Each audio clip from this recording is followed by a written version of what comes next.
All right, so I'm going to take my long pieces here, line them up with the guidelines that I made. Come off. Okay, I'm going to draw a couple little lines on either side, and that shows me where I have to score. And there are little tools, you know, available that you can use for scoring. I'm just going to use my needle tool here. And you're just very lightly creating lines in the clay. You're not going deep at all. Just kind of scratching the surface so the slip has somewhere to go. And then I'm going to take a paintbrush, kind of swirl it around in this watery clay mixture. And I'm just going to paint right over. A ketchup bottle with clay that you've mixed in a blender works really well. You can just squirt it out. That's another idea.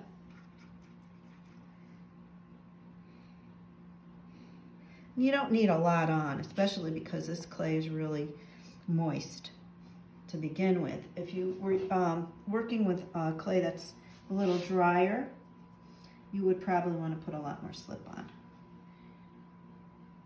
Okay, so I'm just going to lay this right over. Oops. Yeah, it is. Thank you.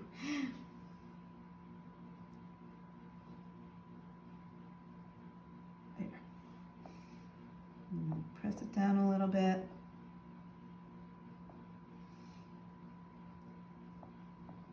And then I'm going to do the same thing on the other side.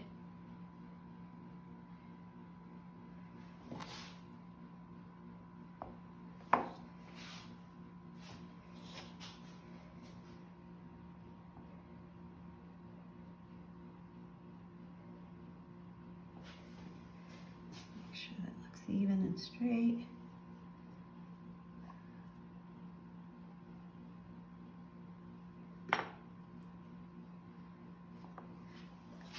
I can kind of eye this, so I do a lot of eyeing when I create. Some people are more comfortable measuring, making sure everything's perfect.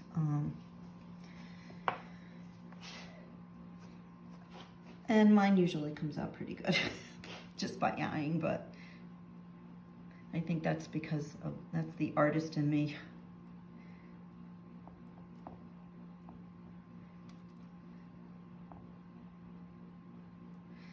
Okay.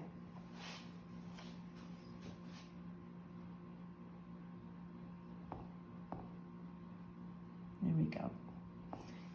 Press this down, straighten it out a little bit.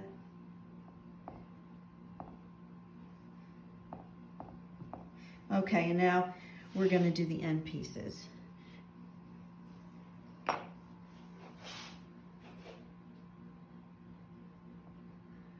going to go, this was a little flat here, so let me cut that off.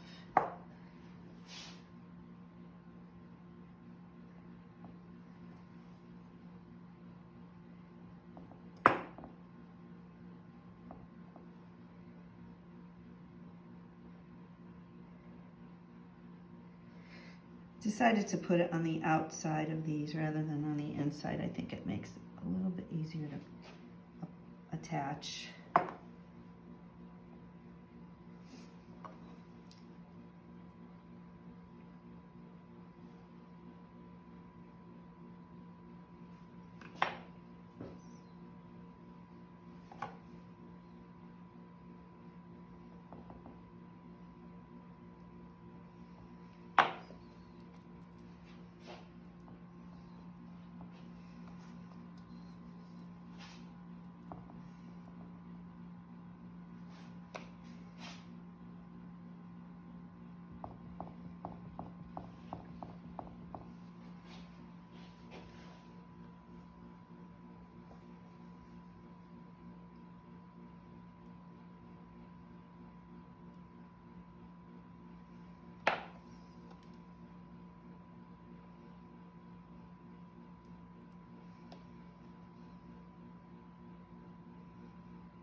Okay, now I'm going to clean it up a little bit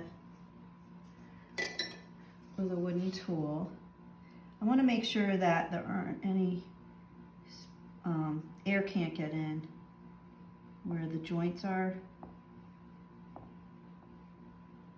on the corners here, because you don't want air in between your clay when you're attaching two pieces.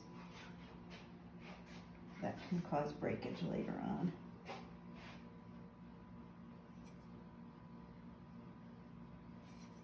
And then I can use my finger to kind of smooth it.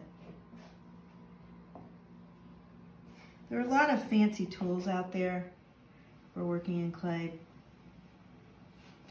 but you don't always need them. Sometimes you can improvise with your own tools that you make, or just fingers work really well. Okay, I want to get these seams here more together, so I'm going to take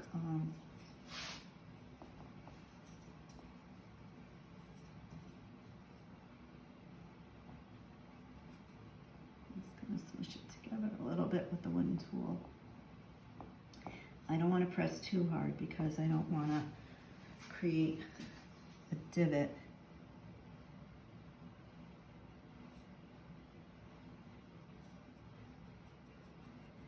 Just a very light feather touch.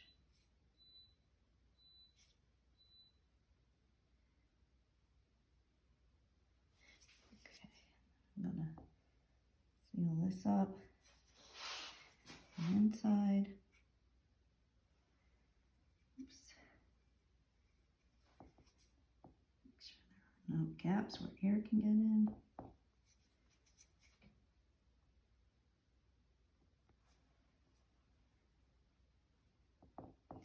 Eventually, when I flip this over, when it's leather hard,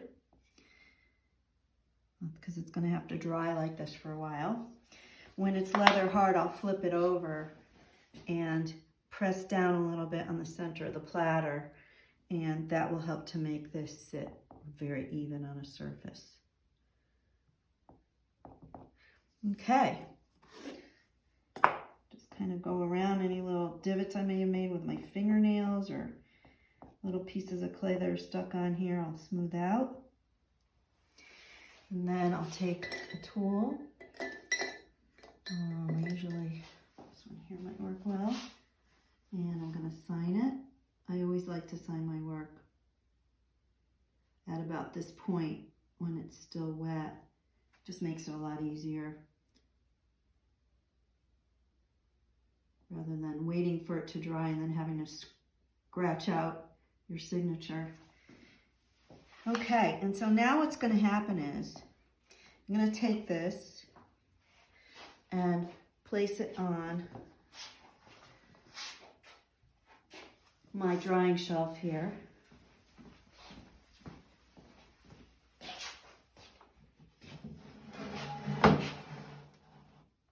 And in a few hours, I'm going to lay a piece of plastic on it. I'm going to take it off the mold, put a piece of plastic on it, just to kind of keep the moisture in.